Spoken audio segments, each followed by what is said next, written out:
Boa noite, irmãos e irmãs, que o Senhor os abençoe. Que alegria estar aqui com vocês e tê-los aqui que vêm de diferentes lugares. Seguimos aqui nos deleitando na nossa leitura de Jó. Portanto, abrimos em Jó capítulo 16.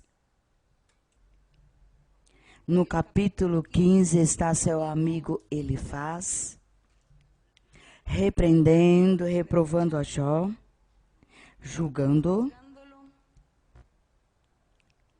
e convidando a Jó que se arrependa e que escutasse os conselhos de seus amigos, para desta forma fazer com que Jó caísse na armadilha.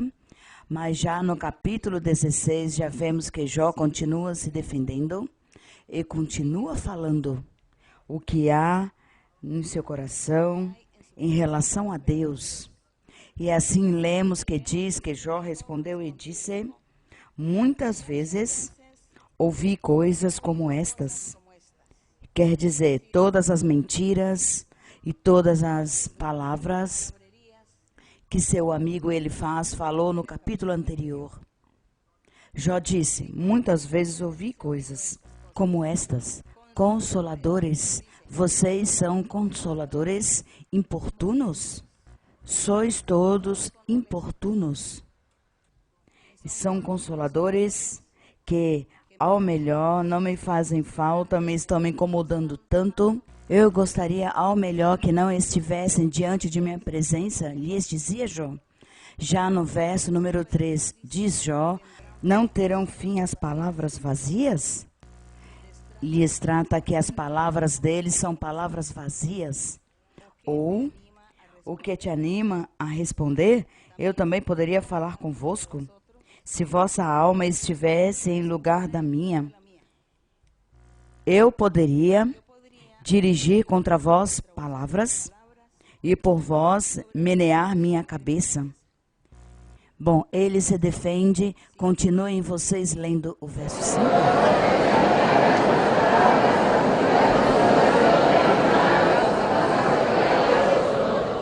Diz Jó: mas embora eu fale, minha dor não cessa, e se deixo de falar, não se afasta de mim.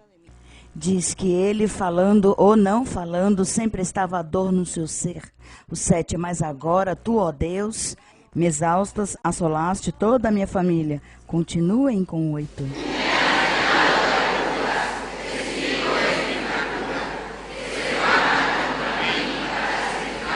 Aí vemos que Jó se lamentava por sua condição física e se lamentava de ver que estava enfermo, de ver que estava aí sua pele grudada aos ossos, que estava sofrendo muito. Esta era a sua lamentação. Isto era o único que ele lembrava e falava e expressava.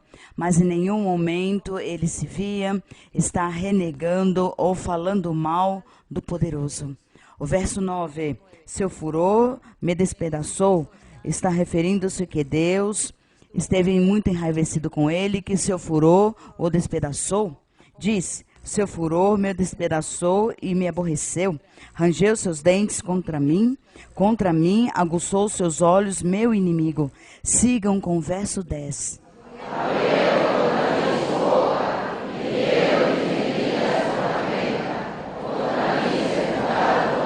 Este verso nos faz lembrar ao Senhor Jesus Cristo.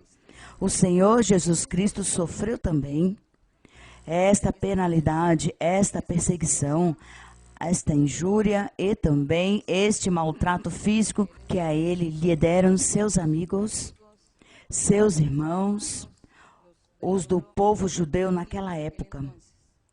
E é igual a este verso, porque o Senhor Jesus se lamentou quando dizia um salmo que diz: abriram contra mim sua boca e feriram minha face com afronta. Contra mim ajuntaram-se todos. Deus me entregou aos malvados e nas mãos dos ímpios me fez cair. No verso 12, sigam lendo.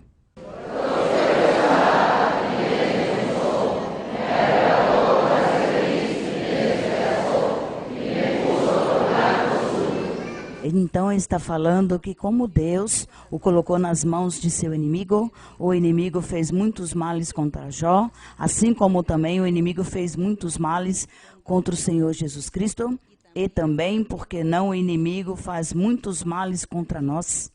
Mas nós aqui vamos tomar este exemplo e seguir adiante, amém? E ser firmes e fiéis até a nossa morte. Seguir.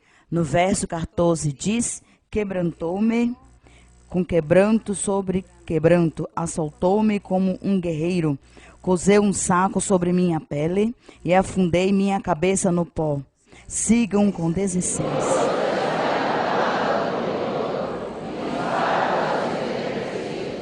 Apesar de não haver iniquidade em minhas mãos e de haver sido pura minha oração, ó terra, não cubras meu sangue e não haja lugar em que não chegue meu clamor. Sigam.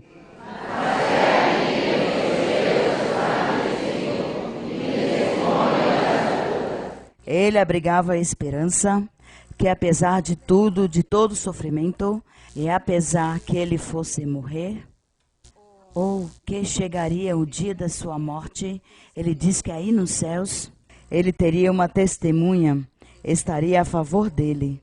E esta testemunha se referia a nosso Deus. O 20 diz: meus amigos zombam de mim, mas diante de Deus derramarei minhas lágrimas. Tomara eu pudesse advogar um homem diante de Deus como faz com o seu próximo. Leiam.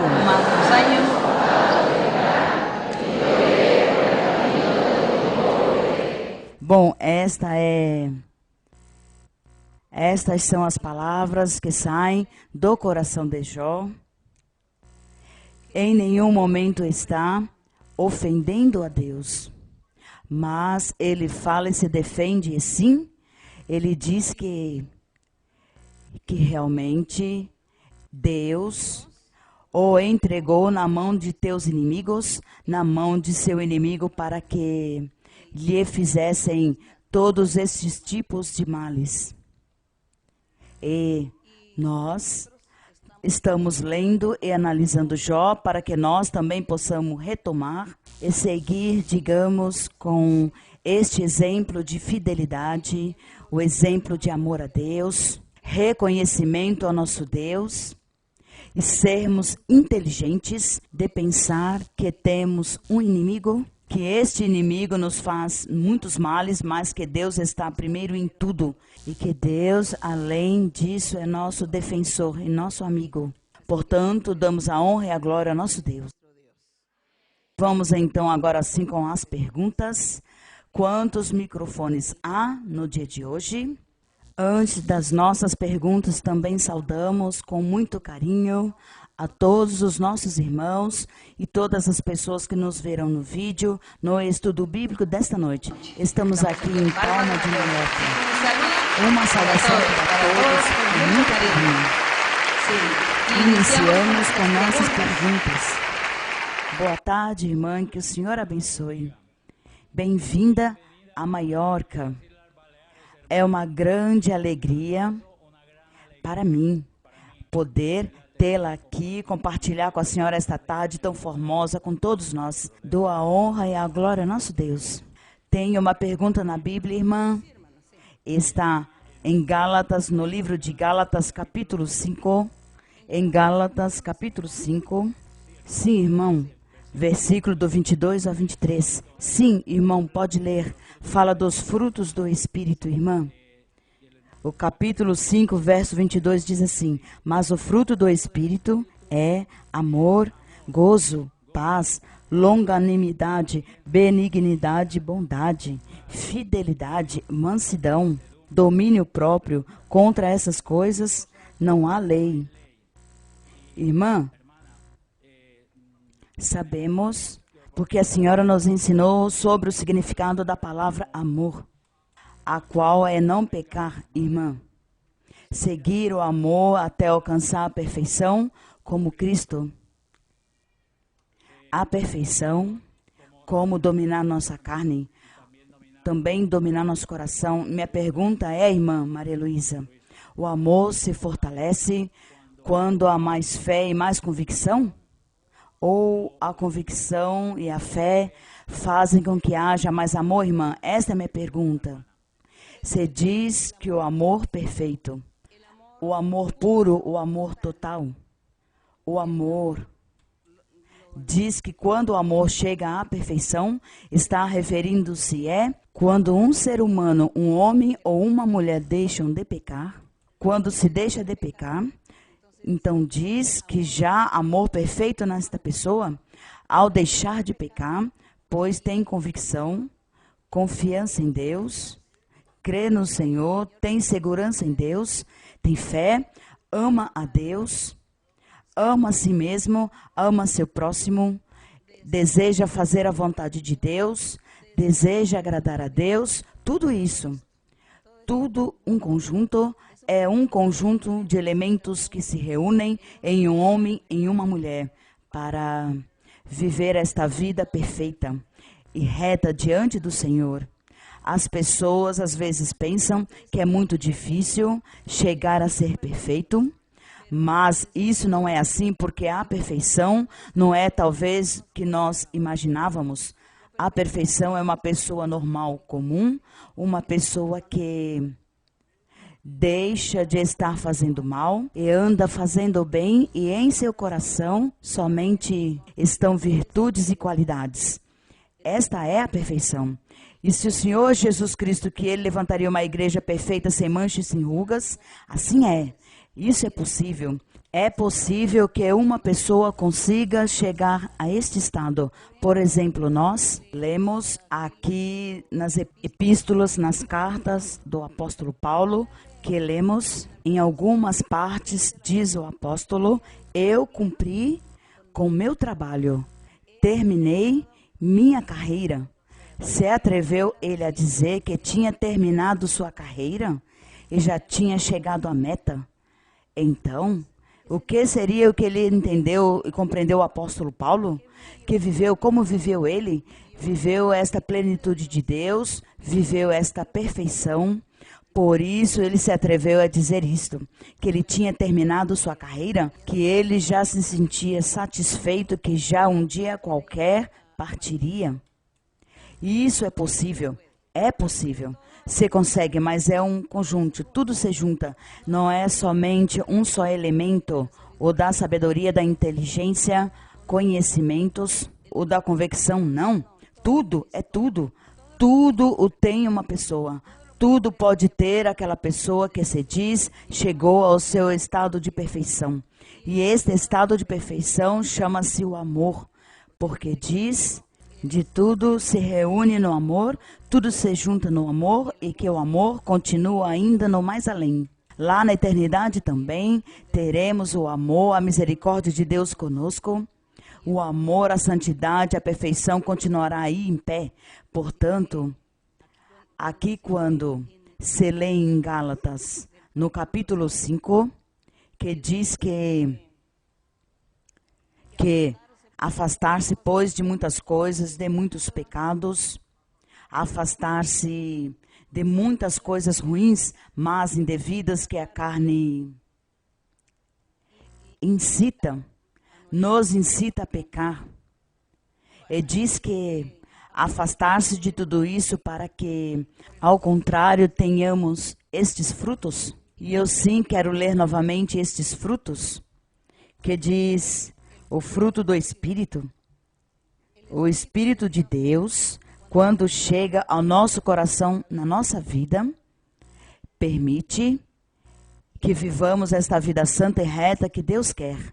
O Espírito de Deus nos tira muitas tendências, faz que amemos a Deus e desejemos agradar a Deus, e que sejamos humildes e simples e aceitemos nossa vida e aceitemos que Deus nos ensine, que Deus quer que vê nosso ser para mudar-nos, e que por isso Ele nos dá este amor, este gozo, essa paz, paciência, benignidade, bondade, a fé, mansidão, domínio próprio.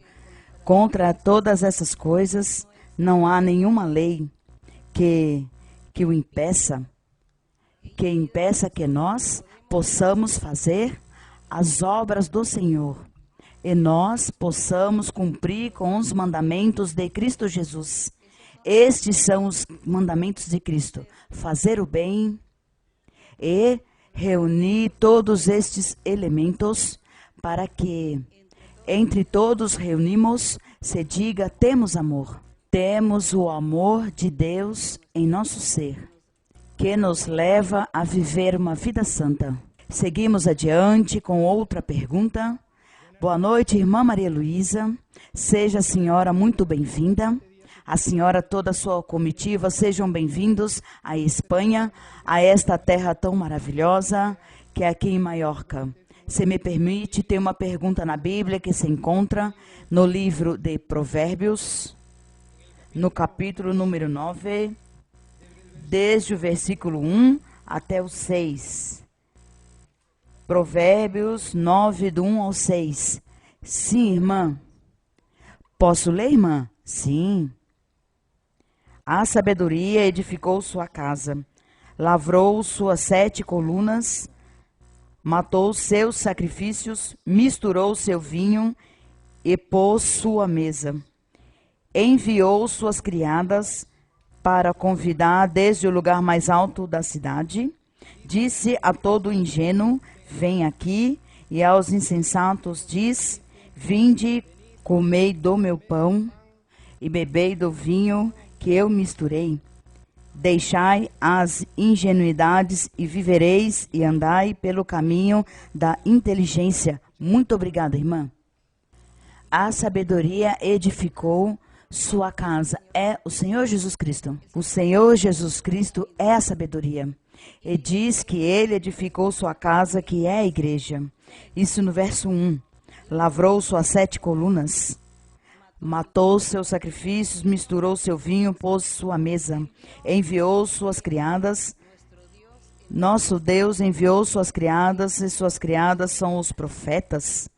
Os profetas que Deus enviou para que pregassem, para que ensinassem ao povo, para viver uma vida reta, para que se afastassem do mal e vivessem fazendo bem e agradando a Deus. Estas são as criadas que diz, enviou suas criadas para convidar desde o lugar mais alto da cidade. E disse a todo ingênuo, vem aqui. Fez um chamado o Senhor. E lhe disse, preguem a palavra a todos, a toda criatura, preguem a todos.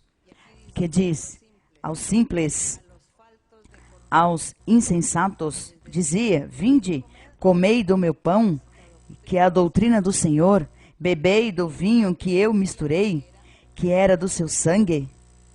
Quando nós aceitamos e cremos no Senhor Jesus Cristo, simbolicamente comemos seu corpo, que é o pão da vida, e seu sangue, que é o sangue que ele derramou na cruz do Calvário, e por isso ele disse, comei deste pão que é meu corpo, bebei desta taça que é meu sangue que eu derramarei na cruz do Calvário. Então, espiritualmente, simbolicamente, nós bebemos do sangue do Senhor e comemos deste pão que é o mesmo, sua doutrina, crer nele.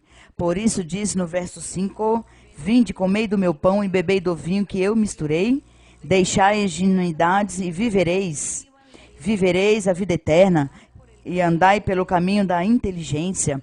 E o caminho da inteligência é aceitar o Senhor e andar pelo caminho no evangelho puro do Senhor Jesus Cristo. Este é o caminho da inteligência. Esta é a explicação formosa, esta sabedoria que diz que edifica sua casa. A sabedoria é o próprio Senhor Jesus Cristo. Bem, seguimos adiante. Irmã, muito boa tarde, que Deus abençoe.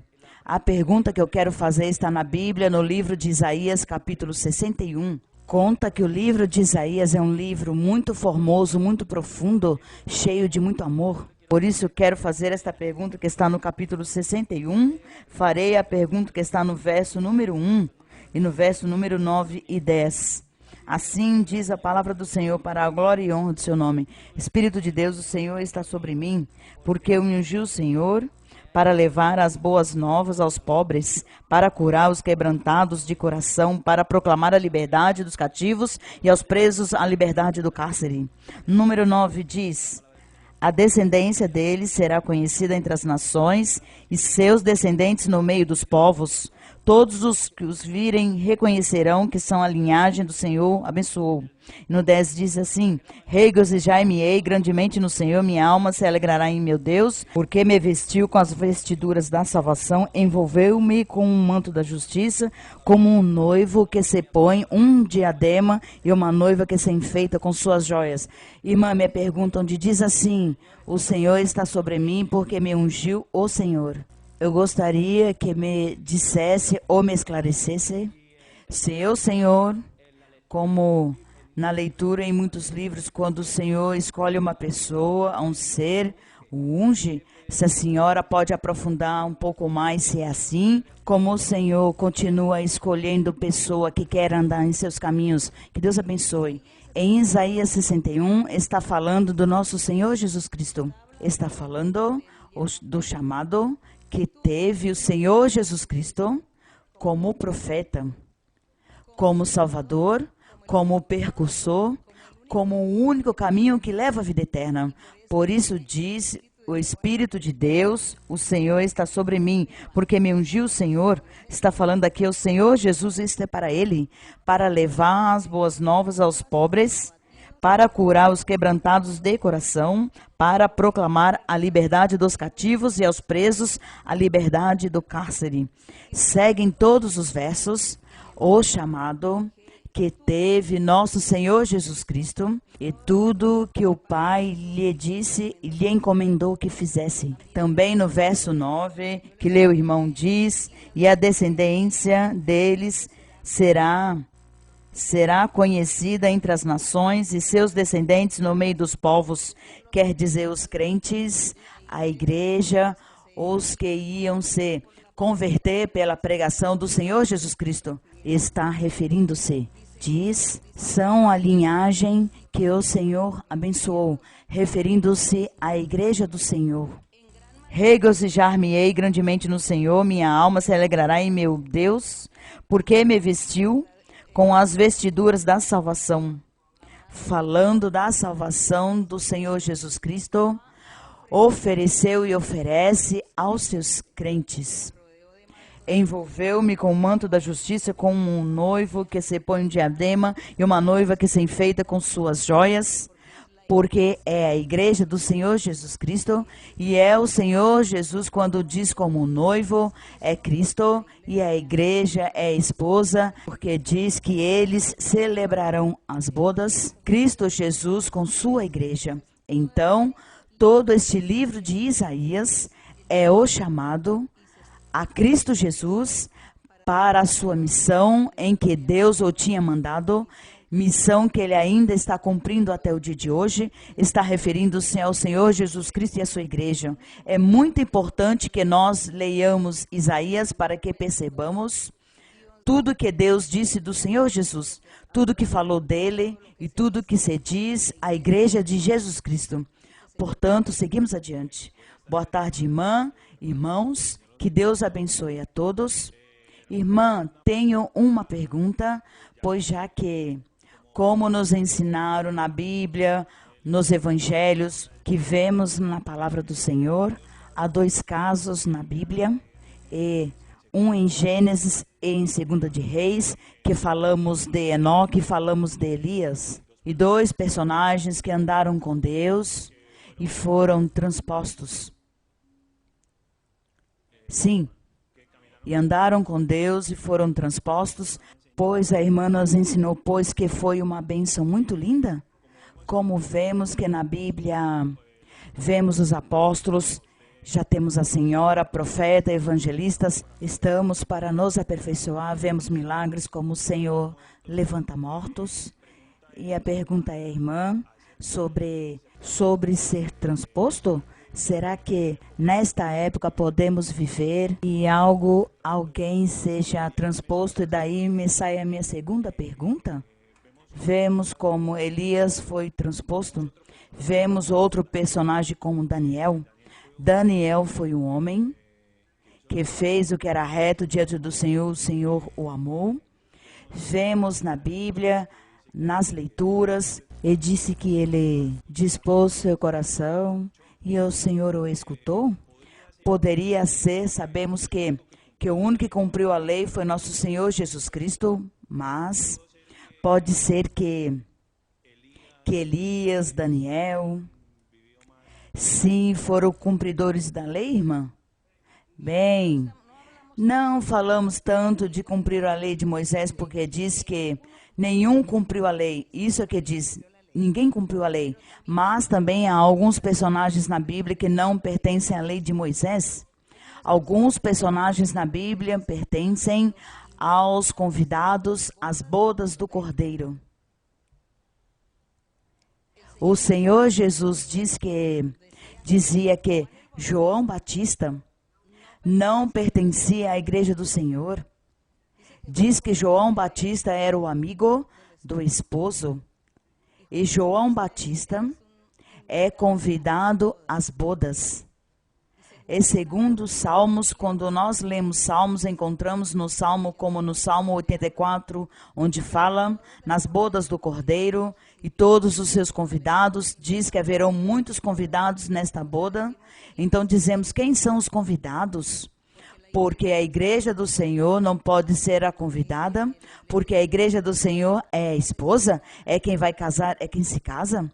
E os convidados, então, temos que convidados Abraão, Isaac, Jacó, Daniel, Moisés, Enoque, Matusalém, bem, todos aqueles personagens, João Batista, todos estes personagens que lemos na Bíblia, eles são os convidados às bodas. Eles foram salvos pela fé no Senhor, não por fazer a lei de Moisés. Por isso, fala-se claramente na Bíblia que Abraão foi justificado somente pela fé. E fala a Bíblia que todos nós somos filhos de Abraão, filhos desta fé. Estes personagens que viveram na antiguidade fizeram a vontade de Deus, como o caso de Daniel. Eles estão com Deus e é provável e com certeza eles são os convidados às bodas do Cordeiro, porque a igreja do Senhor foi depois que o Senhor Jesus Cristo ascendeu, depois que ele morreu na cruz do Calvário, ressuscitou e ascendeu aos céus. Desde aí foi que começou a igreja do Senhor Jesus Cristo. Começou como o dia de Pentecostes, quando Pedro deu o primeiro discurso, quando se converteram os primeiros crentes. Aí começa a igreja do Senhor Jesus, pois os personagens que viveram na antiguidade fizeram a vontade de Deus, então eles são os convidados às bodas. E entre eles, pois, está João. E é assim que o Senhor Jesus Cristo diz que em todos os profetas da antiguidade, que não houve nenhum profeta que fosse maior que João Batista, e que, contudo, João Batista, que foi o último profeta, que profetizou sobre a vinda de Cristo e do seu fulgor, do seu resplendor, do Senhor da terra, da sua função, do trabalho do Senhor. João foi o último que profetizou sobre Cristo Jesus, diz que ele é o profeta maior que pode ter havido na antiguidade. E, contudo, que o menor, no reino dos céus, o menor que pertence à igreja de Cristo Jesus, diz que o menor é maior que João Batista. Por quê? Porque este pequeno, no reino dos céus, é a igreja do Senhor Jesus Cristo, é a esposa de Cristo, enquanto que João é o convidado. Isso é o que fala aí a Bíblia, que nos menciona a Bíblia. Entendemos até agora sobre todas estas maravilhas de Deus. Portanto, os personagens da antiguidade não foram salvos pela lei de Moisés, mas por terem obedecido a Deus e terem cumprido com tudo que Deus lhes mandasse que fizessem, cada um fazendo o seu trabalho, entre eles os profetas também. Bem, brothers and sisters, good evening, Sister Maria Luisa. You are welcome to Mayoka. Sister Maria Luisa, I'm happy to see you. Boa noite, irmãos e irmãs, que Deus os abençoe. Boa noite, irmã Maria Luísa. Estou muito feliz de ver. Sister Maria Luisa, as I'm seeing you now, my heart is filled of love, is filled of joy. Irmã Maria Luísa, assim como a vejo agora, meu coração se enche de felicidade. Sister Maria Luisa, I have a question to ask from the book of Genesis, verse 32, 24 to 30. Irmã Maria Luísa, tenho minha pergunta em Gênesis, capítulo 32, verso 24 ao 30. Sister Maria Luisa, the one I don't understand here is 28. And he said, the name shall be called no more Jacob, but Israel. For as priest hast thou power with God and with men, and hast prevailed. Irmã Maria Luísa, minha pergunta está no 28. Onde diz, então o varão lhe disse, não te chamarás mais Jacó, mas Israel, pois lutaste com Deus e com os homens e venceste. Varão, o anjo de Deus, disse a Jacó que já seu nome não seria Jacó. Aí foi onde Deus fez um chamado a Jacó e fez um chamado e lhe prometeu Deus que através dele estaria Deus formando uma nação muito grande. Efetivamente, esta nação se formou com os 12 filhos de Jacó, porque logo Jacó se casou e teve 12 filhos, e seus 12 filhos foram as 12 tribos de Israel, uma nação completa. Então, já por isso aqui, este varão, este anjo diz a Jacó, e lhes, como se chama Jacó? Ele disse, de agora adiante, já não chamará Jacó, mas se chamará Israel. Se chamarás Israel, Israel, que será o nome especial, e Deus fará a Israel, porque é um povo, porque é uma nação, que Deus formará dos lombos de Jacó, formaria seu povo de Israel e abençoaria a Israel. Mas este Jacó, ou Israel, era o protótipo de Cristo Jesus. Por isso, nosso Deus esteve muito atento e sempre olhando o povo de Israel, porque Deus estava olhando, era seu filho Jesus Cristo. Em Israel, em Jacó, na promessa que Deus deu a Jacó. E daí é que Deus abençoa e forma esta nação. E esta nação, ainda que foram seres físicos e materiais, falharam com Deus, mas a promessa de Deus continuou vivente até o dia que o Senhor Jesus Cristo apareceu. E como este verdadeiro Israel fez as obras de Deus, culminou seu trabalho, fez este plano maravilhoso e aquele acordo que tinha tido com o Pai de formar um povo novo, uma nação nova, uma igreja. E isso foi o que fez este Israel espiritual, este Israel ao qual Deus lhe falou aqui a Jacó. E ele cumpriu sua promessa, que fez a Jacó, mas não a cumpriu com o povo de Israel físico, mas com o Israel espiritual, com Cristo. E logo o Senhor Jesus o que está fazendo? Formando seu povo, formando sua igreja perfeita, para terminar este plano e apresentá-lo a Deus. E apresentá-lo para ele mesmo, diz, uma igreja pura e sem mancha, com a qual ele se casará. Bem, este foi o plano de Deus desde o princípio. Agradecemos ao Senhor. Seguimos adiante. Outra pergunta. Boa noite, irmã Maria Luísa. Queria perguntar sobre o conteúdo e a natureza do amor cristão. 1 de João 4:20 diz que se alguém diz, eu amo a Deus, eu odeio seu irmão, é mentiroso, pois aquele que não ama seu irmão, a quem viu, como pode amar a Deus a quem não viu? Logo, o parágrafo seguinte diz que este é o amor a Deus, que guardemos seu mandamento. A questão é que eu tenho que aparece como um aspecto do cumprimento dos mandamentos de Deus. Entendo que como modelo cristão que um cristão atual hoje em dia estaria mais que diz em Romanos 12, onde estão os deveres dos cristãos, onde de uma forma muito concreta fala o atuar, o cotidiano do cristão em relação a seus semelhantes. Não sei se esta é a conclusão a que eu vejo alcançar. Então, lemos em 1 de João, que foi que leu? 1 de João 20, diz, se alguém diz, eu amo a Deus e odeia seu irmão, é mentiroso. Pois aquele que não ama seu irmão a quem viu, como pode amar a Deus a quem não viu? Logo a mais adiante, em 1 de João 5,3, diz, pois este é o amor de Deus, que guardemos seus mandamentos. Diz que o que ama, diz que nos conhecemos que amamos a Deus, quando guardamos os mandamentos. Quais são os mandamentos? Não roubem, não matem, não adulterem, não sequestrem, não estuprem, não guardem rancores, não se vinguem das pessoas, etc. Todos estes são as coisas que Deus proibiu.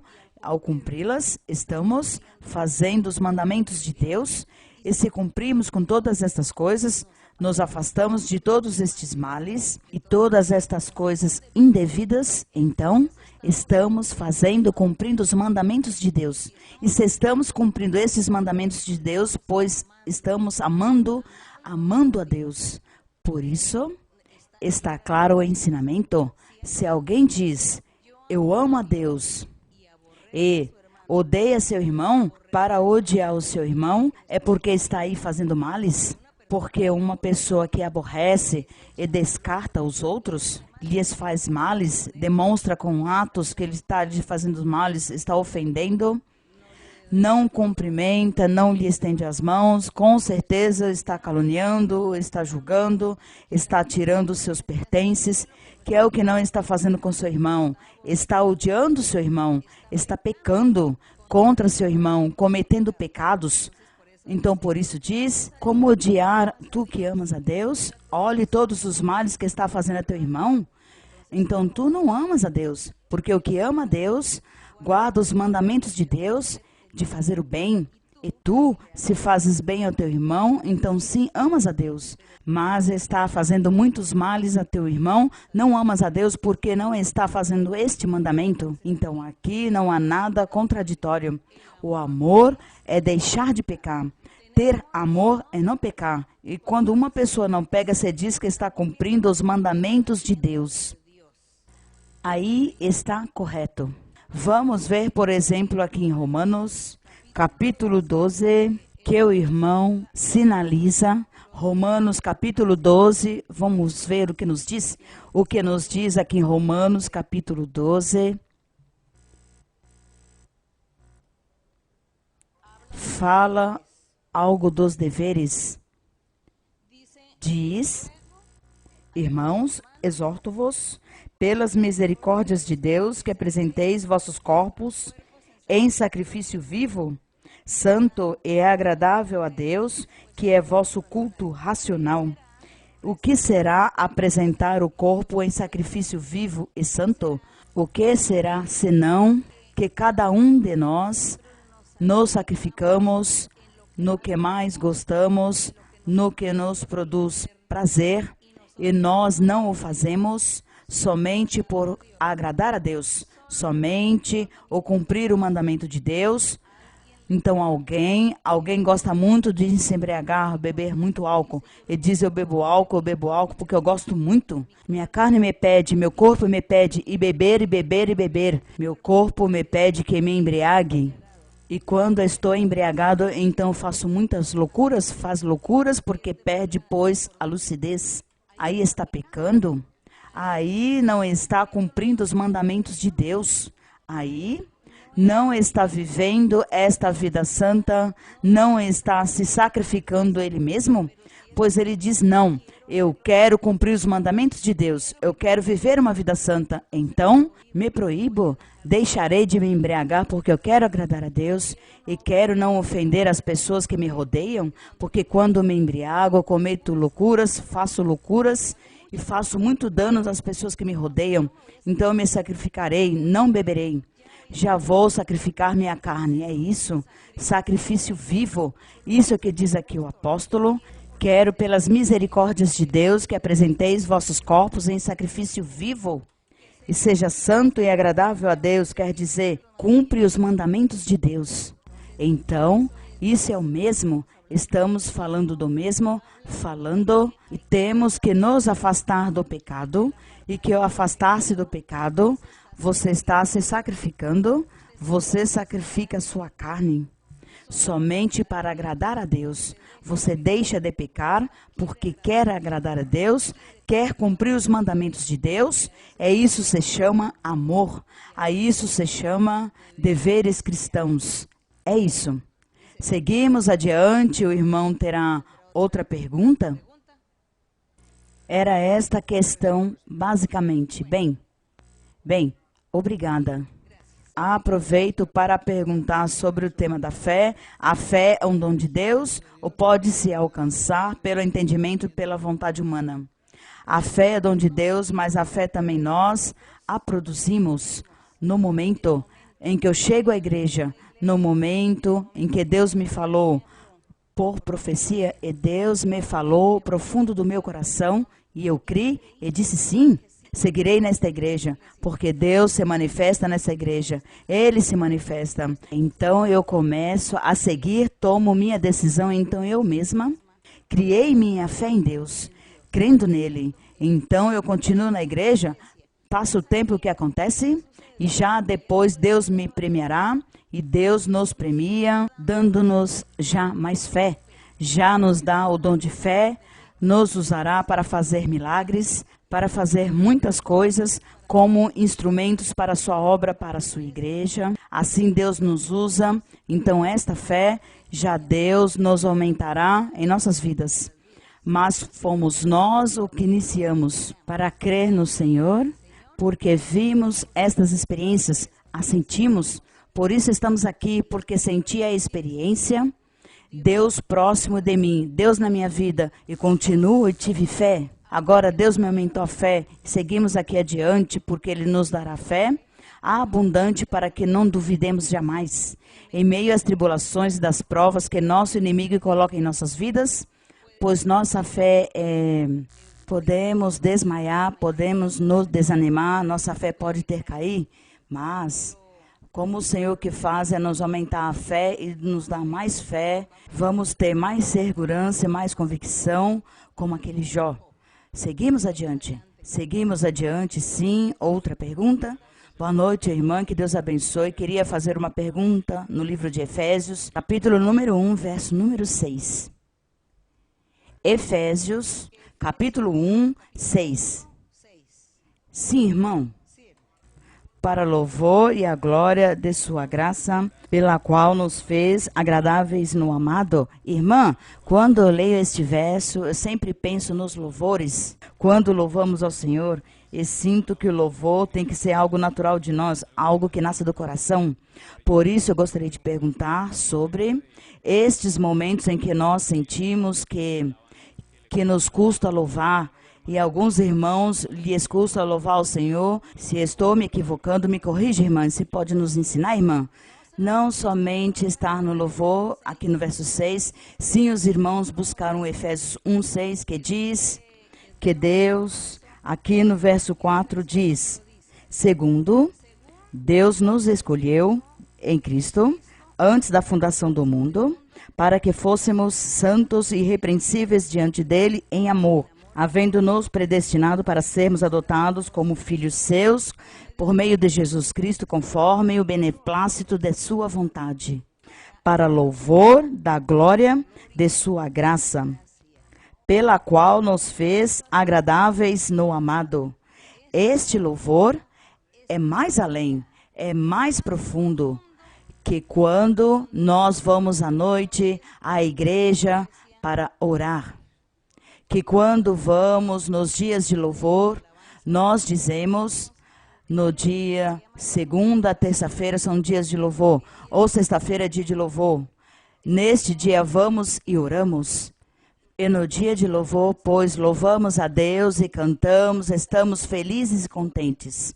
Mas este louvor que fala aqui em Efésios 1:6, quando diz que Deus nos fez, foi para o louvor de sua glória, para a honra de Deus. Isso é mais profundo, é mais do que aquilo que nós fazemos à noite. na segunda-feira, na terça, na sexta.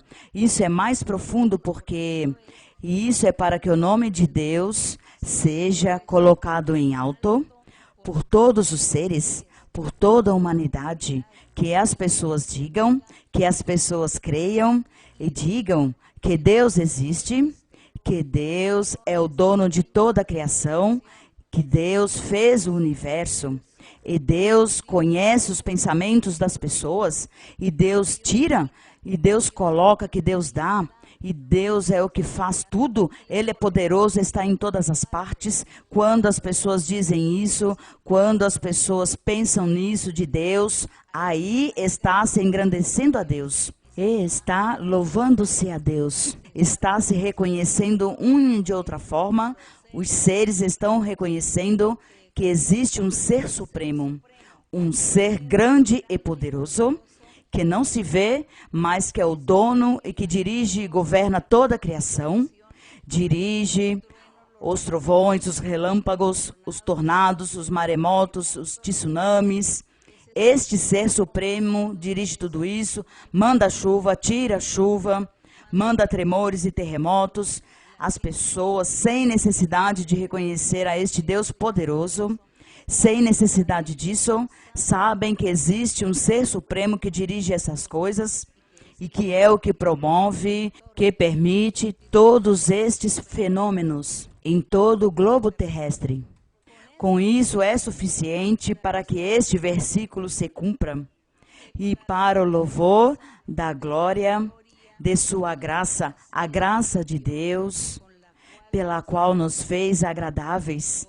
Porque as pessoas sempre se veem, porque as pessoas que dizem que não creem em Deus, mas sem perceber, eles sabem e reconhecem que existe um ser, que tudo pode, que nos governa, sabe onde estamos e quem somos. Aí já se está louvando a Deus. Aí já está engrandecendo a Deus, ou reconhecendo que Ele existe. E nós, os crentes em Cristo, a igreja do Senhor que nós estamos aqui aspirando e desejando com todo o nosso coração sermos a igreja do Senhor Jesus Cristo. Nós aqui estamos louvando o nome do Senhor e dando a honra e a glória. Mas esta grandeza, Deus a recebeu através dos milhares de anos desde que fez o homem. Desde que fez o homem, Deus foi reconhecido de que é um ser poderoso, grande, inigualável, onipotente, onisciente. É isso. E isso é que diz este verso. Então, os louvores que nós fazemos, isso fica em fraldas para que verdadeiramente significa este verso 6. E Deus fez ao homem, foi para que o louvassem e glorificassem, para que o honrassem, porque para isso fez os seres. Mas o homem, de certa forma, engrandeceu a Deus e reconheceu a grandeza de Deus. Não o louvam, não o amam, mas sua igreja sim. Mas nós aqui estamos para dizer ao Senhor que nós sim vamos amá-lo, de todas as formas, não somente reconhecendo que existe um ser grande e poderoso que nos governa, mas que queremos estar próximo dele para louvá-lo especificamente. Já não geralmente como antigamente, tínhamos um Deus que era generalizado e Deus tão longe de nós. Agora está tão próximo de nós.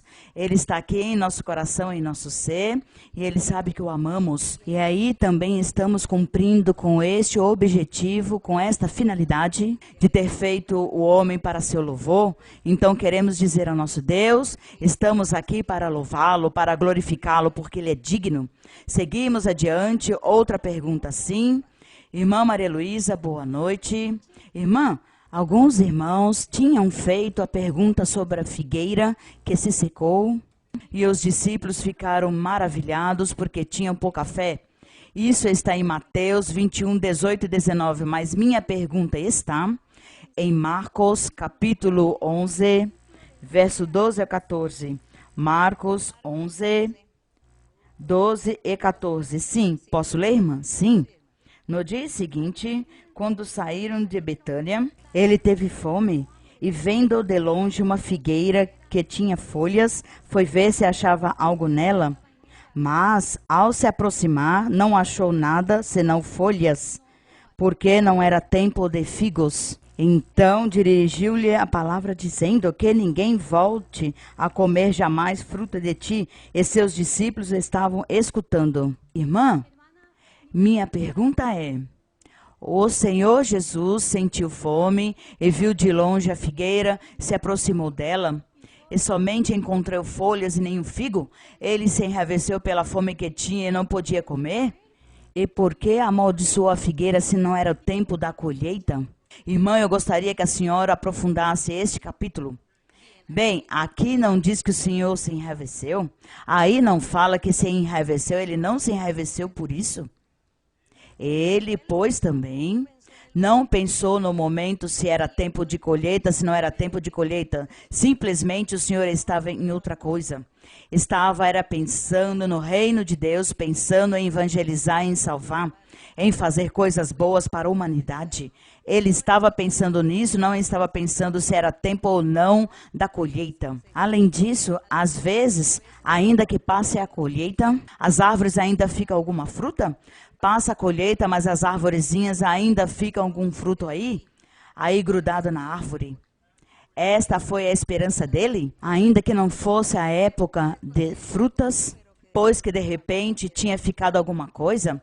Aqui o Senhor não se enraiveceu, ele fez um milagre e foi para dar a conhecer a seus discípulos que ele era o Filho de Deus, que ele era o homem a quem Deus tinha enviado, o mensageiro, que ele era o percussor, o rei, o salvador que Deus tinha enviado para salvar a humanidade. Quis o Senhor mostrar a seus discípulos o poder que ele tinha, as faculdades que ele tinha. Por isso ele disse à figueira que nunca mais desse fruto. A isso se chama maldição. Ele proferiu a maldição contra a figueira e disse que não des mais fruto, como não houve mais fruto para mim, pois não darás fruto a ninguém. E com o tempo, pois, a figueira se secou. Mas o Senhor não estava enraivecido por isso. Ele foi consciente em todas estas coisas, somente que ele quis se manifestar para que seus discípulos não duvidassem dele, sim continuassem crendo nele, ao ver todas estas maravilhas, todos esses milagres. Isso foi o que aconteceu. Bem, seguimos. Boa tarde, irmã Maria Luísa. Sou espanhol. Lhes dou as boas-vindas. Se me permite, quero fazer uma pergunta. Se trata da alma. Alma? A Bíblia fala como algo normal? Espero que sim, porque normal é natural, mas também se fala do coração. Também se fala da mente. Às vezes, eu gostaria de poder identificar cada parte diferentemente, entendendo-as. Com pensamento humano é muito complicado. Com a senhora eu aprendi, pois, por exemplo, do tabernáculo, não sei se estou correto ou não, mas a alma, para poder entendê-la, a comparo como um tabernáculo da reunião. Então, no tabernáculo da reunião, com a senhora aprendemos que há 3 partes e cada parte, o que há dentro, tem um significado especial. A alma, eu entendo que para poder entender o que é exatamente o mesmo, a alma tem 3 partes, a qual seria o coração, a mente e consciência. Cada uma delas está também, todas as partes representadas aí. Mas claro, eu não sei nada, a senhora quem sabe. Eu só gostaria que fosse a senhora que me dissesse se isso é correto, se é incorreto. Eu gostaria de saber disso. Obrigado. Então, diz que Deus nos fez um corpo físico, um corpo material, que a este corpo lhe colocou o espírito, para que este corpo físico inerte se movesse, caminhasse, tivesse vida. Então, colocou o espírito, mas este espírito tem alma e tem consciência. A mente é o próprio raciocínio da pessoa. A mente é a conceitualização, o conceito ou critério que um ser tem de algo, da vida de si mesmo e dos demais. Isso é algo que se chama mente, por isso se diz mente e coração. Mente e coração vêm a ser o mesmo, segundo a Bíblia. A mentalidade de uma pessoa, dizemos, a mentalidade daquele homem. Qual é a mentalidade? Não, pois ele diz que não existe Deus. Ele diz que ele não crê, porque esta é a sua mentalidade. E essa mentalidade de onde sai, pois, do coração? Porque do coração é que sai tudo. O bem e o mal sai do coração. Sai para reluzir. E a conceitualização de uma pessoa, pois, sai também do coração. E tudo que sai do coração diz que chega aqui ao laboratório, que é aqui na cabeça, o cérebro, para processá-lo, para descartá-lo ou para fazê-lo. Então, por isso, diz que tudo que sai do coração, bem ou mal, chega ao laboratório e se processa. As pessoas o fazem ou não fazem, fazem o bem ou fazem o mal. Toma suas decisões e analisa. Então, a tudo isso se chama a conceitualização, se chama o coração, a mente. E esta alma, pois é o mesmo, a consciência, diz que a consciência também está aqui próximo do coração e que a consciência é algo que a nós nos acusa, nos julga, nos diz, não faças tal coisa, estás fazendo isso, está fazendo aquilo, está fazendo mal, tomaste uma má decisão porque fizeste isso ou porque não fizeste. Aí está a consciência também, falando-nos, julgando-nos, ensinando-nos.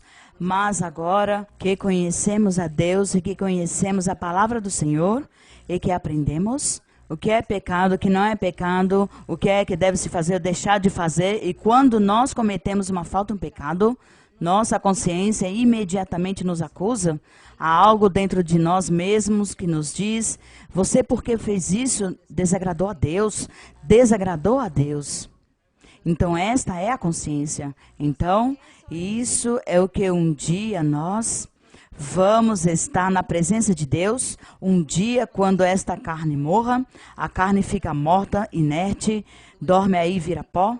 Mas diz que este espírito, com sua consciência ou com sua mentalidade, com seu raciocínio, com sua alma, este espírito vai para a presença de Deus, diz que a pessoa nunca deixa de ser a pessoa, recordará tudo, saberá muitas coisas, sabe o que fez o bem, sabe que fez coisas más, sabe onde está, sabe o que fez e o que não fez na vida. Tudo isso vai para a presença de Deus. Então, por isso, isso é que nós estamos lutando em nosso ser, que nós não morremos, mas vamos para a presença de Deus e Deus saberá a que lugar nos envia, de acordo com o que foi nossas obras boas ou más. Então eu volto a repetir que nós temos um espírito e este espírito tem alma, tem coração, tem consciência, é a mente e é a mentalidade também. Isso tudo é o mesmo. Este espírito tem que funcionar com todos estes elementos e não pode funcionar se lhe falta elementos. Porque se não tem alma, não funciona. Se não tem consciência, não funcionará. Se não tem esta mentalidade, esse raciocínio também não funcionará. Então, isso é o que em nós há, o que Deus colocou em nós, e por isso que nós tomamos decisões. Nossa carne realmente é um corpo que Deus permitiu para que vivêssemos, para que nós vivamos neste corpo. Eu vivo neste corpo, mas depois este corpo morre, se acaba, se desfaz porque com o tempo se desgasta, até que já não é possível, então morre. Então eu fico com o Espírito e vou com o Espírito para Deus e me apresento diante dele, mas vou completa. Minha personalidade não deixará de ser jamais. Então esta personalidade é isso, o Espírito, a alma, a consciência, isso.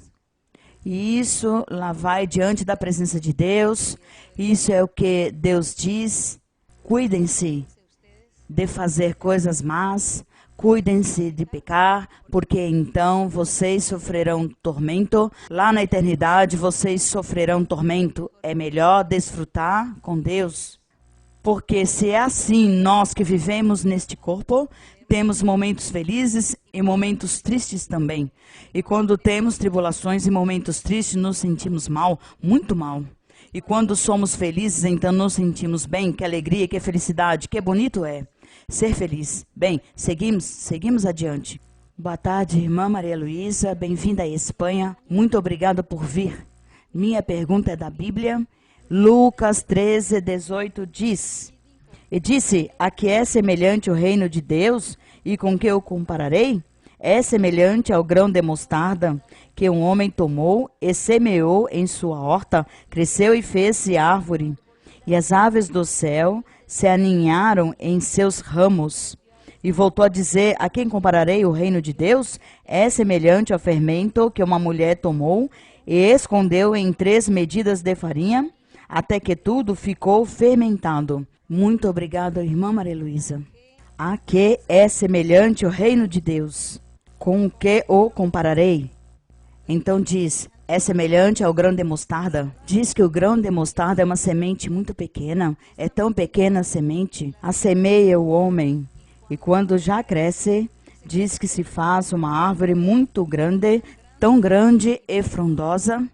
E todas as árvores, diz que as aves vêm e fazem ninhos em seus ramos. E diz que o reino de Deus é a pregação do Evangelho de Cristo Jesus. O reino de Deus é o Evangelho do Senhor, é a palavra do Senhor, é a doutrina de Cristo, é a obra do Espírito Santo. Deus manifestando-se hoje com seu Espírito.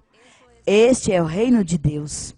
O Evangelho, as boas novas, quando se prega, a palavra verdadeira, o Evangelho verdadeiro se prega, cresce nos corações das pessoas, as pessoas se convertem e as pessoas recebem bênçãos de Deus, recebem os benefícios, os milagres, porque as pessoas creem a pregação deste Evangelho. E como Deus se manifesta com este Evangelho que se está pregando, com certeza que as pessoas também se convertem e vêm muitas pessoas para se converterem. E além disso também, cada pessoa em particular cresce sua vida espiritual. E uma pessoa recebe muitos dons, uma pessoa recebe bênçãos de Deus.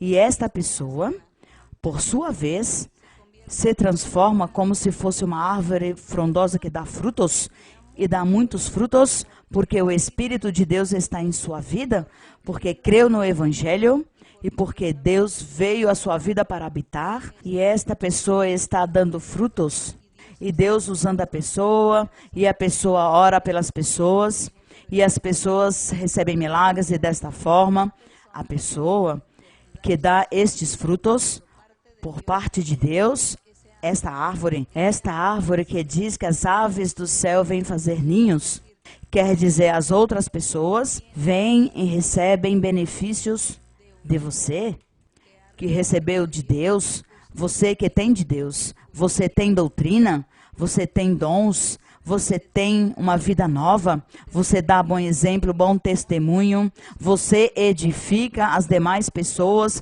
com seu testemunho. Então todas as pessoas se convertem por vê-la, por ver seu testemunho, por ver seus frutos, por ver o poder que você tem e a forma como Deus a usa. Muitas pessoas vêm, estas são as aves do céu que vêm e fazem ninhos nos ramos. Esta árvore de mostarda que diz, e assim é comparado o reino dos céus. Como esta semente de mostarda, ou também como fermento, que diz que coloca o fermento em medidas de massa, de farinha, e ela cresce e cresce, então saem muitas tortas, ou pizzas, ou pães, ou que queiram, ou bolachas, o que queiram fazer com esta massa, sai muito, porque este fermento a fermentou e aumentou, e diz que assim é o reino de Deus. Os frutos que cada pessoa dá por terem crido em Deus, e as almas que cada pessoa também ganha por evangelizar, por falar de Deus, por dar bom exemplo e bom testemunho. Então cada um é uma árvore. Este é o reino de Deus. E se todos somos árvores que damos frutos, pois estamos ganhando mais pessoas que venham, que se transformem em árvores também, e assim sucessivamente até que a igreja do Senhor comece a ser uma igreja grande, florescente, cheia de milhões de pessoas. É isso. Este é o reino de Deus. Seguimos adiante. Seguimos sim, irmão.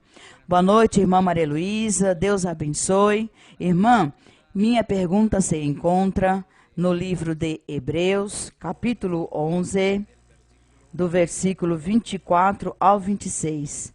Hebreus 11. Hebreus 11, 24, não? Amém, irmã? Sim, pode ler. Pela fé, Moisés, quando já adulto, rejeitou ser chamado de filho da filha do faraó, preferindo ser maltratado com o povo de Deus, a gozar dos deleites temporários do pecado, tendo por maiores riquezas o vitupério de Cristo que os tesouros dos egípcios, porque tinha em vista o galardão.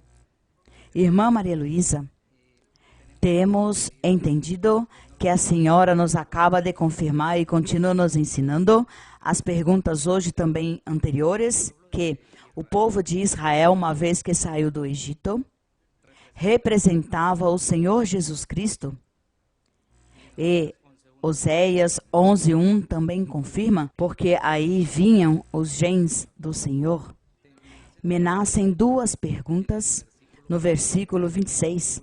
Uma seria se o vitupério de Cristo era o próprio povo de Israel, e se nosso Deus, por sua vez, estava revelando a Moisés, pois estava falando da sua igreja. Muito obrigado, irmã.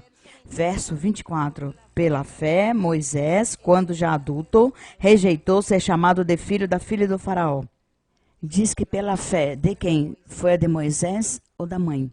A fé da mãe de Moisés. Porque a mãe de Moisés o que fez foi escondê-lo numa cesta, o escondeu aí no rio Nilo. E ela confiou e creu em Deus. Creu que Deus ia guardar este menino e ia proteger este menino. Por isso, Moisés foi guardado e protegido, porque houve mortalidade naquela época. O rei mandou matar todas as crianças menores de 2 anos. Mas esta mulher creu e confiou em Deus, e escondeu o menino e ele viveu. Aqui está falando é a fé de Moisés. No verso 25 diz, escolhendo Moisés, antes ser maltratado com o povo de Deus, a gozar dos deleites do temporários do pecado, porque ele, ao ser criado pela filha do rei, era tratado como se fosse o filho do rei também. Mas ele disse que renunciou para estar com o povo de Israel, porque naquela época o povo de Israel estava vivendo no Egito. E daí Deus chamou a Moisés para que saíssem do Egito e levasse seu povo para a terra de Canaã. Mas, aqui diz o 26, tendo por maiores riquezas o vitupério de Cristo, quer dizer que Moisés escolheu antes estar com o povo sofrendo, obedecendo à voz de Deus, antes do que estar aí no palácio do rei, desfrutando, pois, de todos os deleites do mundo, porque sem ele saber por que Moisés não conheceu Jesus Cristo, mas conheceu a nosso Pai, nosso Deus, soube Deus, lhe deu estas experiências de conhecê-lo, de fazer este chamado. Então, diz que ele escolheu ao melhor seguir este caminho do chamado de Deus, que ele estava fazendo para tirar o povo aí do Egito. Por isso diz que, tendo por maiores riquezas o vitupério de Cristo do que os tesouros dos egípcios, tinha em vista o galardão. Este galardão que Deus lhe estava oferecendo. Tem que sair daqui e tirar este povo desta nação. E ele obedeceu a Deus. Obedeceu a Deus porque creu em Deus.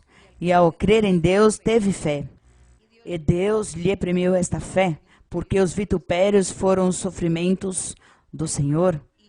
E Moisés escolheu ouvir a voz de Deus e o chamado para começar uma vida de tribulações, uma vida difícil, porque daí em diante sim começou a ter dias difíceis Moisés, mas o mais formoso foi também a manifestação que Deus deu a Moisés. A mão de Deus com Moisés, os milagres e tudo que fez por deixar-se dirigir por Deus, deixar-se levar por Deus, deixar-se usar pelo Senhor. Assim, hoje em dia também Deus a nós nos faz os chamados, Deus nos faz promessas, nos fala muitas coisas e nós, pois, escolhamos este caminho do chamado que Deus nos faz e esqueçamos e não olhemos tanto ao mundo e seu prazer, mas o melhor, o caminho melhor, o caminho mais excelente que é o que Cristo nos mostra. Bem, que o Senhor nos dê esta vitória, este triunfo, que Deus nos ajude para entender e compreender seus caminhos e saber distinguir e escolher entre o melhor, o que não nos convém. Seguimos adiante. Outra pergunta? Seguimos. Boa tarde, irmã. Que o Senhor abençoe. Estou muito feliz, irmã, de poder estar aqui nesta noite, promessa do Senhor. Quero fazer-lhe uma pergunta, se a senhora me permite. Está em Mateus 16, no versículo 24. Posso ler, irmã? Sim. Mateus 16, 24. Sim, irmã. Então Jesus disse a seus discípulos: se alguém quiser vir após mim, negue-se a si mesmo, tome sua cruz e siga-me. Irmã, eu sei que antes a senhora esteve falando que é negar-se, mas eu gostaria, irmã, se a senhora, por favor, pudesse aprofundar um pouco mais enquanto a nos negar, e enquanto a cruz que todos nós devemos levar, irmã. Senhora abençoe, irmã. Obrigada. Então, assim como dizia o apóstolo Paulo, sacrifício vivo. Cada um deve ser o quê? Sacrifício vivo e viver uma vida santa. Isso disse o apóstolo Paulo. Aqui o Senhor Jesus Cristo diz: se alguém quiser vir após mim, negue-se a si mesmo. Negue-se, renuncie a tudo aquilo que tanto gosta. Renuncie aquilo que te produz prazer até o dia de hoje. Há pessoas tão más que cometem homicídios, e isto é um prazer para eles. Cometer homicídios é um prazer. Há pessoas que dizem: eu mato por prazer, porque se sente feliz tirando a vida de outra pessoa. Outros dizem: eu vou roubar porque quero, não porque preciso, mas porque eu gosto de roubar, eu gosto de furtar. Então, cada pessoa, o mundo, o diabo os incitou a fazer coisas más. E dizem que sentem prazer em fazer estas coisas. Há muitos pecados. Há muitas coisas que são pecados e nós sabemos quais são os pecados. Há muitas pessoas que fazem isso por prazer e porque lhes parece correto. E o Senhor Jesus dizia: negue-se a si mesmo, negue-se. Você já é a hora de que você diga: não farei isso. Isso para mim era um prazer, agora o tirarei da minha carne. Porque vou sacrificar minha carne, como dizia Paulo, deve-se sacrificar. Nós somos um sacrifício vivo. Cristo disse: negue-se a si mesmo. Então me nego e tome sua cruz. Qual é a cruz? A cruz são as tribulações, são todas as tristezas, amarguras, as dificuldades, os dias ruins, os prantos, as escassez, as depressões, sofrimentos, menosprezos. Tudo isso é a cruz. Tudo isso é levar a cruz, carregar a cruz. A cruz é o sofrimento. Diz que o Senhor Jesus Cristo levou uma cruz muito pesada, porque eram os sofrimentos e os pecados de muitas pessoas. todos os pecados que as pessoas tinham cometido, ele se fez culpado. Ele retomou e disse: cobre de mim, faz de conta que fui eu que fiz todas estas coisas, todos esses pecados, todas estas maldades. E ele retomou todos estes pecados, e por isso diz que lhe colocaram uma cruz física que simbolizava o pecado, a maldade de toda a humanidade, e os sofrimentos e as tribulações, porque o Senhor sofreu muita tribulação, muito sofrimento, injúrias, blasfêmias, calúnias, físicas, psicológicas. Ele foi maltratado e sofreu. A tudo isso se chama a cruz. Esta foi a cruz que ele carregou. E por isso o Senhor diz: se alguém quiser vir após mim, negue-se a si mesmo, tome sua cruz. E comece a levar o sofrimento. Comece a deixar de pecar. Sacrifique-se e não peques mais.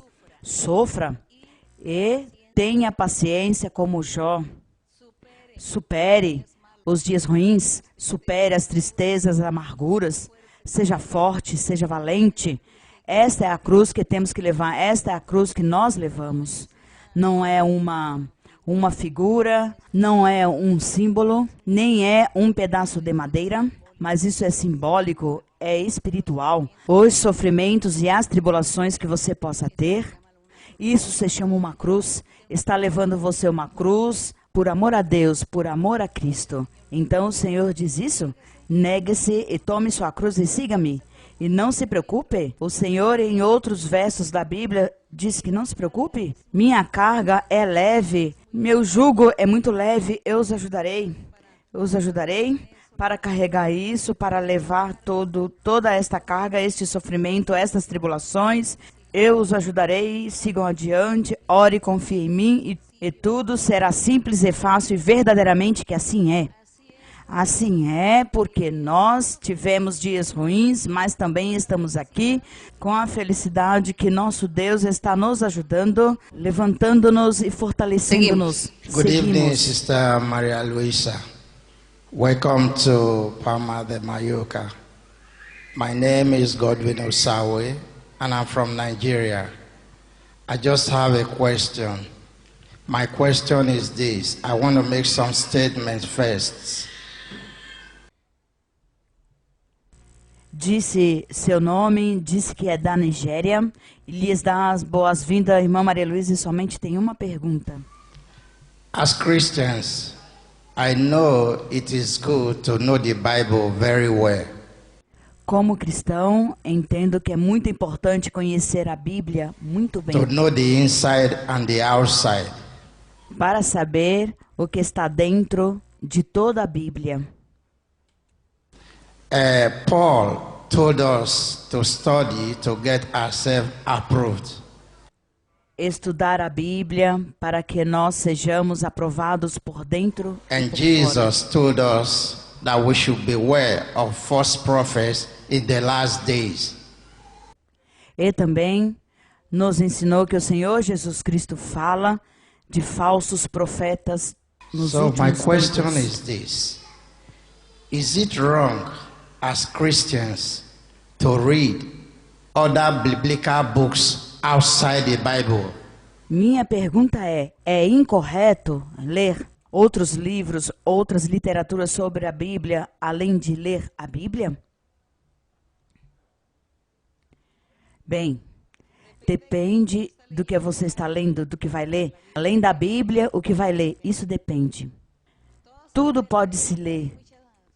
Há muitos livros no mundo, há muitas leituras, mas não sei se a pergunta que me faz é que se pode ler outro livro ou algo referente a Deus que não seja a Bíblia, ou é somente a Bíblia que deve se ler. Se é por este lado a sua pergunta, pelo lado de saber e aprender de Deus, é suficiente a Bíblia. O resto sobra, os demais livros que mencionam algo de Deus, outros caminhos de Deus, o que há muitas pessoas, muitas religiões que inventam muitas coisas e distorcem o caminho das pessoas. suficiente por ler a Bíblia e que difícil é entender a Bíblia. Que difícil é interpretar a Bíblia. Portanto, suficiente com a Bíblia. Mas claro, se você gosta da leitura, gosta de ler livros, outros livros também pode fazê-lo. Não peca com isso. O assunto é que sua mentalidade não se extravie por aí, dando credibilidade às filosofias, a coisas, aí a ficção científica, de tudo que o homem inventa, tudo aquilo que não é real. São coisas fantasiosas. E seu coração, sua mentalidade, então, não vão atrás dessas coisas e que faça-o simplesmente como um hobby de ler, de ocupar o seu tempo com a leitura. Deve-se saber também o que lemos e escolher nossas próprias leituras, mas não deixemos de ler a Bíblia, não deixemos de meditar em Deus. Ele nos ensinará, Deus vai nos ensinando, Deus nos ensina, Deus nos guia e nos diz o que nos faz mal, o que não nos faz mal. Você fica lendo muitos livros, não sabemos que tipo de livros. Se ficar lendo o livro da magia negra, com certeza falhará com Deus. Então Deus lhe fará um chamado de atenção porque você está lendo estas coisas. Como é de tudo nessa vida, há de tudo. Mas sejam sóbrios e cuidadosos no que leiam. Seguimos, sim. Que o Senhor abençoe. Minha pergunta é a seguinte. Irmã Maria Luísa, depois em que fomos batizados com o Espírito Santo e o Senhor nos deu os dons, pode ser o dom de sanidade, profecia. Qual é o momento em que começamos a servir ao Senhor? Temos que esperar que o pastor nos diga que possamos trabalhar ao Senhor? Bem, isso não é que o pastor diga, mas é Deus. Deus é que nos coloca a trabalhar, não as pessoas. Porque o pastor não pode dizer a você que trabalhe se ele não tem a faculdade para dar dons espirituais a você. Se você, uma pessoa, recebe dom da profecia, por exemplo, pois imediatamente está orando, começa a profetizar. E se começa a profetizar, todos percebem que tem o dom da profecia. Aí sim já o pastor, pois, o parabenizará. Vejo que recebeu o dom da profecia. Eu estou profetizando, o Senhor me deu este dom, me batizou com seu Espírito e agora estou profetizando. Aí já então sim, o pastor diz, bem, então tem que orar pelas pessoas para impartir os dons, porque a profecia é para orar pelas pessoas e dar profecia. Mas a pessoa somente recebeu o batismo com o Espírito Santo, nada mais, não pode também ir lá e colocam para trabalhar, impor mãos, mas tem que esperar que Deus faça o chamado, que Deus tenha dado a ordem de que impõe as mãos, porque tudo isso depende do que Deus tenha dito e tenha prometido. Se Deus disse impõe as mãos, pois você tem que ir impor as mãos, porque Deus lhe ordenou. E se não, pois esperar. Somente com o batismo com o Espírito Santo deve-se esperar que Deus dê outros dons. Bem, por aí quem? Irmã Maria Luísa, boa noite. Bem, eu sou médica. Eu queria perguntar, porque eu sei que a senhora sabe mais de tudo, de letra, de ciência e medicina, pois minha pergunta é em relação à técnica da digeticultura. A senhora já falou em vezes anteriores sobre a acupuntura e coisas da medicina natural e tradicional. Mas enquanto a digeticultura, faço a pergunta específica porque na igreja, pois, há um fenômeno enquanto aqui esta técnica, pois, está vendo mascarada. Há outras formas. Em que consiste isso, irmã? A digiticultura, a própria acupuntura, mas fazendo com os dedos ou com outras técnicas que se tocam pontos específicos do corpo. Se supõe que nestas técnicas orientais chinesas se fala de que a orelha, a palmas das mãos, a planta do pé em alguns pontos do corpo pode-se estimular outros órgãos, por exemplo, o fígado está localizado na parte específica da orelha da cabeça. Então, diante de dores ou males nestas partes, segundo esta técnica, pode estimular esses pontos. Acontece que foram colocando técnicas que estimulam estes pontos, mas as pessoas não sabem. Então, pois muitos irmãos acudem a isso, eles vêm nos perguntar aos médicos que servimos na igreja e nos fazem as perguntas enquanto que se isso é correto ou não, e muitos deles não sabem, pois alguns se aliviam das suas dores e outros não, mas quando nós indagamos mais enquanto a parte médica, pois na formação recebi informação sobre isto, o Senhor me permitiu, pois desde pequena estar na igreja, e tinha este zelo pelas coisas de Deus enquanto me explicava estas técnicas, e o Yin e o Yang, pois tudo se baseia nestas técnicas, pois obviamente colocava atenção e tinha que passar a matéria, mas pois não me dava crédito, nem por doutrina, nem medicamente, porque realmente não me convenceu. Digamos que é isso que eu queria perguntar à senhora. Se é possível que se eu tocar aqui, toco o fígado? Isso medicamente eu não creio.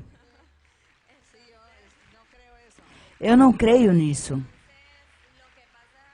Então, minha pergunta é, quando os irmãos vêm me perguntar, eu não quero ser exagerado ao extremo, pois eu trato de explicar, mas eu gostaria que a senhora, com palavras sábias, e se é possível que a senhora explique porque eles não estejam neste erro, pois eu penso que isso não tem nada a ver, esta parte da cabeça com o fígado ou com o rim. Não creio. Eu sei que o corpo funciona através do sistema nervoso, o sistema nervoso e o sangue, mas já que o fígado e a função do fígado seja dirigido por aqui, eu não sou médica, mas eu coloco em dúvida. Há muitas coisas, isso é muito complexo o assunto de todas essas invenções que as pessoas inventam. Sim, essa é a redundância, as invenções que as pessoas inventam. E, mais que tudo é psicológico. Também colocam a trabalhar muita parte psicológica.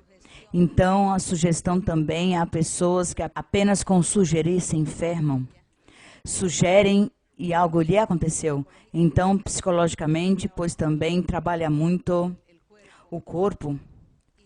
E nós sejamos realistas. Você que é médica, que estudou os órgãos e tudo isso, pois perceberá que realmente não tem nada a ver uma coisa com a outra. Mas as pessoas dizem que sim, que tocam aqui o fígado sarou, pois com certeza se sugeriram e creram e pronto. Então, vem por aí o inimigo que temos, que é poderoso e que tem muitas artimanhas, e esse inimigo diz, tu tirarás dor para que continue crendo nisso. Ele é tirador e as pessoas continuam crendo. Não é mal, eu penso. As pessoas com certeza não pecarão fazendo essas coisas, as pessoas não pecam, mas eu o que diria? Diria eu, não seria melhor primeiro confiar em Deus e pedir a Deus que nos sane e nos liberte antes que ir ou acudir à ciência, a qualquer ciência? Eu digo que seria primeiro confiar em Deus, porque a saúde está nas mãos de Deus, as enfermidades todas estão nas mãos de Deus. Deus permitiu a ciência médica, Deus permitiu os médicos existem, pode-se dizer que desde Adão e Eva existem os médicos, a ciência médica, e Deus ensinou ao homem a usar as plantas para os medicamentos, as plantas, as raízes, as pedras, bem, toda a natureza. Deus ensinou ao homem para que daí que extraíssem e transformassem isso em medicamento para curar as dores, as enfermidades, porque Deus sabia que no futuro as pessoas se enfermariam por causa da desobediência do pecado.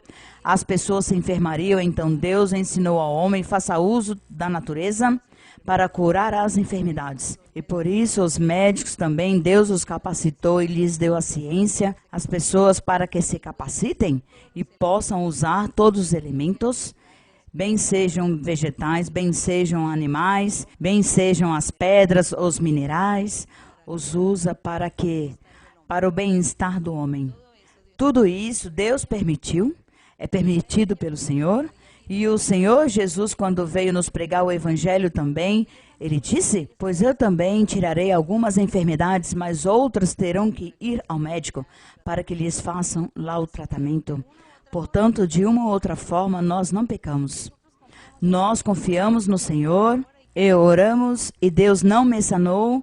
Fui ao médico que me faça a análise, e o médico faça os exames e encontrou que tal medicamento, que tal erva, isso é processado no laboratório. Então já os médicos de agora já não estão com as ervas como antigamente, mas tudo é processado nos laboratórios, que se transformaram em injeção, se transformaram em pomadas, em pílulas, mas de todas as formas, tudo isso é extraído da natureza e Deus tudo permitiu para a sanidade das enfermidades. Então as pessoas não pecam fazendo estas coisas.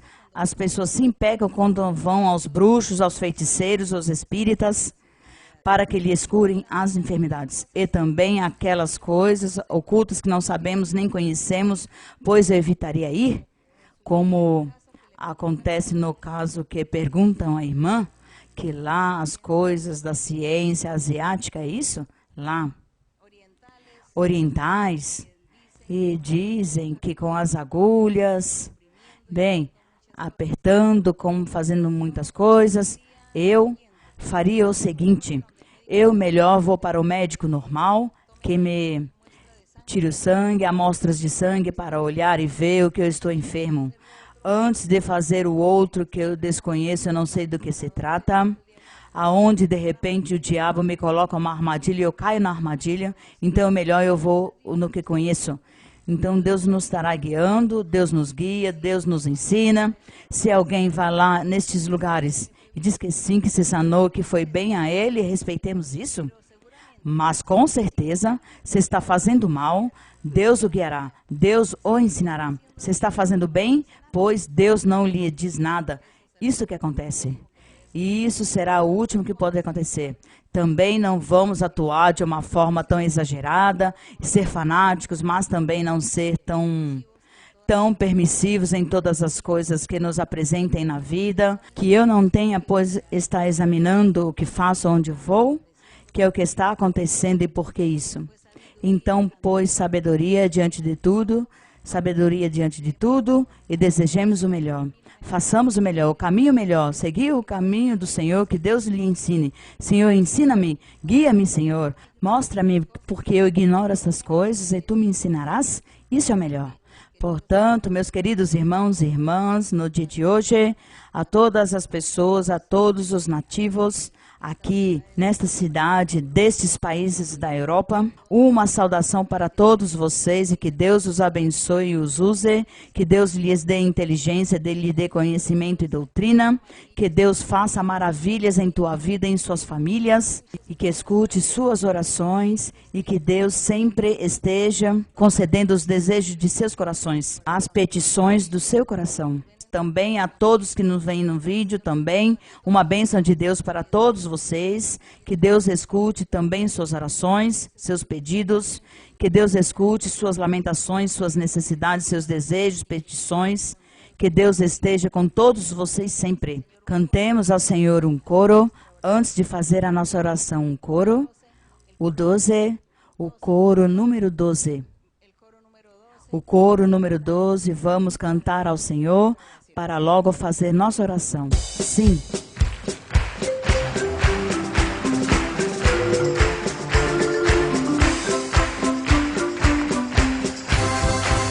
El gozo del Señor mi fortaleza es. El gozo del Señor mi fortaleza es. El gozo del Señor mi fortaleza es. Y su gozo sin medida Él me da. Si tienes ese gozo puedes tú cantar.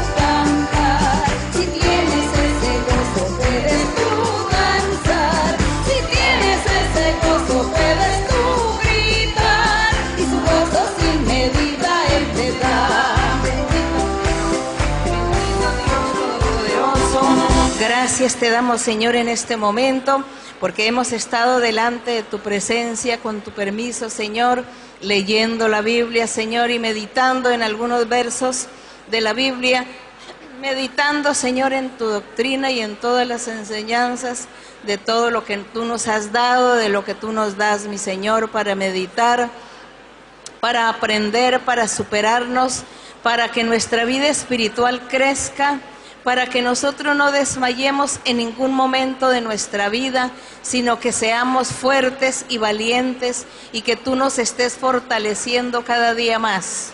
Ayúdanos, Señor, a tener esa cordura, a ser cuerdos, a ser sabios e inteligentes, a ser limpios y puros y estar delante de ti haciendo el bien, haciendo tu voluntad. Que cada día nosotros nos corrijamos de cosas indebidas, de todos aquellos faltantes, de todas nuestras falencias.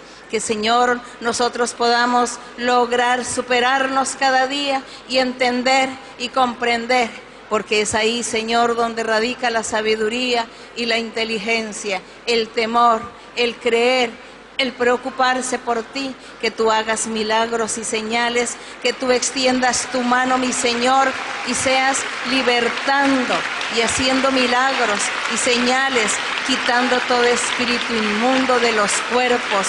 Destruye todo poder del diablo de los cuerpos de las personas, mi Señor. Todo espíritu inmundo sea quitado de los cuerpos y cada persona, cada hombre y cada mujer sean limpios, sean libres, mi Señor. Aunque las personas tengan capricho, te pido, mi Señor, que tú hagas milagros, que tú hagas el milagro y que tú des la sanidad y que tú des la liberación y que tú des la limpieza, mi Señor. Quita la terquedad, Señor, y el capricho. Quita la necedad y la rebeldía, mi Padre. Para ti no hay nada imposible, mi Señor. Para ti no hay nada imposible.